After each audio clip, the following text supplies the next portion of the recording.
What's happening, folks? Back with another reaction, back with some more Gyllene Tider, and we're returning to the 1981 album that translates to modern times.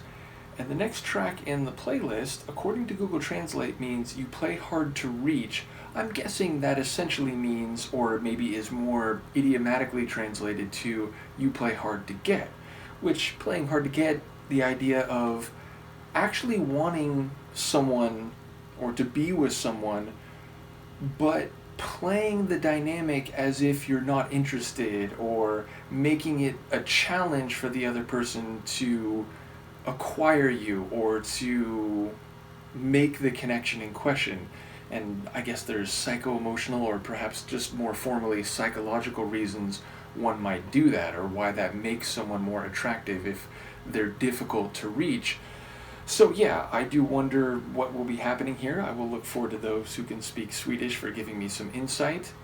But yes, the idea of a person saying you play hard to get or to reach, it's like they've seen through the ruse, they've seen through the strategy of the other person, and maybe that will make them less inclined to go for the other person. Maybe they're just calling it out, saying, I know what you're doing, but it might not necessarily affect their desire to be with the other person. So yes, again, I don't expect to have any insights by the end of the song, although to be fair, there's been a number of their tracks which at least use English phrases along the way, so I'll see if there's anything to pick up in English, and in any case, let's give it a listen. This is Gyllene Tider.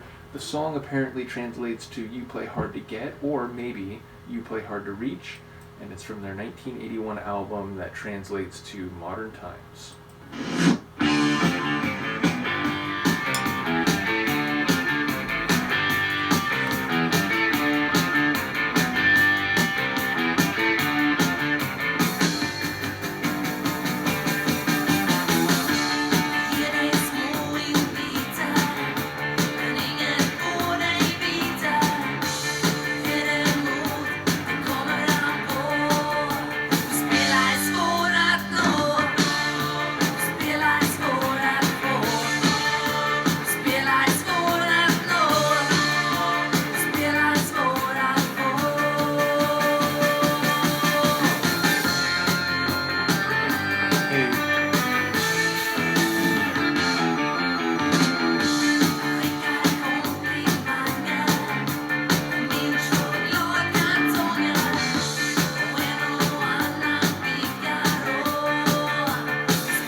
Du spelar svår att du spelar svår att få. Du spelar svår att nå. Du spelar svår att få.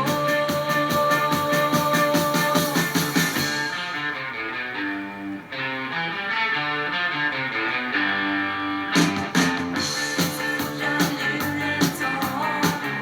Jag kommer till din far. Han undrar något om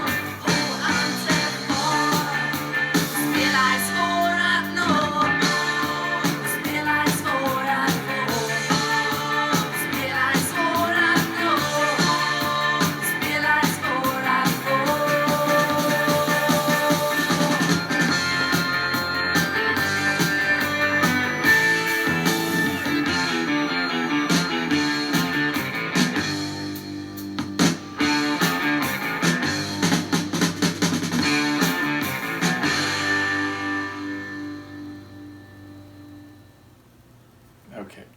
Like the first time, when a track is playing, even if it's a complete rest, you can often hear just a little bit of ambient, sound, the sound of the air in the studio.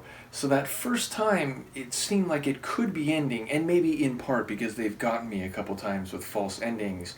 I just had a sense like, wait for it, this might not be over, and sure enough, it wasn't. And then here, you could like hear when the studio ambient cut off and it was like completely silent. So yeah, again, it's a fun tune, and it's another one that has like really dynamic composition. I love the way, the first minute or so, it's kind of a rock and roll tune, somewhere between like rock and roll and pop rock. And then it goes into the section with the keyboard, which really gives it a dynamic sound. Like it's very, what's the right word?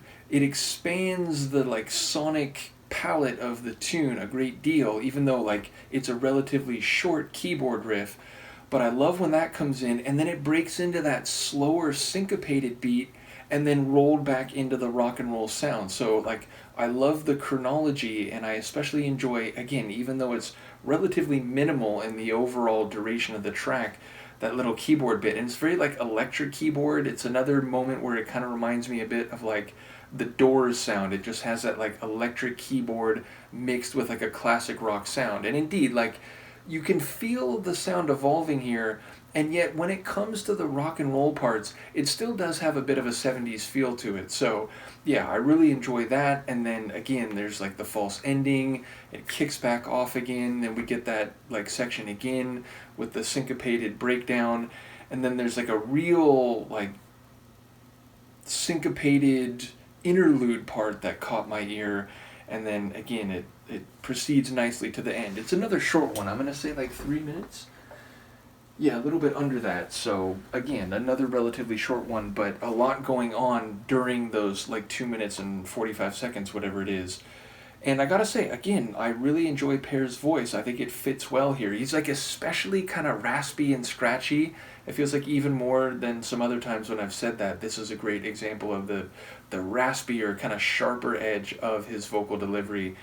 And yeah, again, I don't know what's happening lyrically, but I would be curious to know whether the narrator, if he is the one calling out the other person's behavior or tactic of playing hard to get, whether that's making him second guess or like think twice about going for this person, or whether he's still going for them. He's just saying, hey, I see what you're doing, I'm not blind to this. So I do wonder. But yeah, as I said, I very much enjoy his vocals, and that is something that has been the case with the Roxette material. And then as we've been going through the Gyllene Tider material, I've said a few times that he does sound very young here, but I certainly can like see where he's going to end up vocally, having heard his vocals from the Roxette era. So yeah, ultimately a very fun tune, and as I said, that keyboard riff is a little secret weapon in the track. So let me know what you think, and I will see you next time.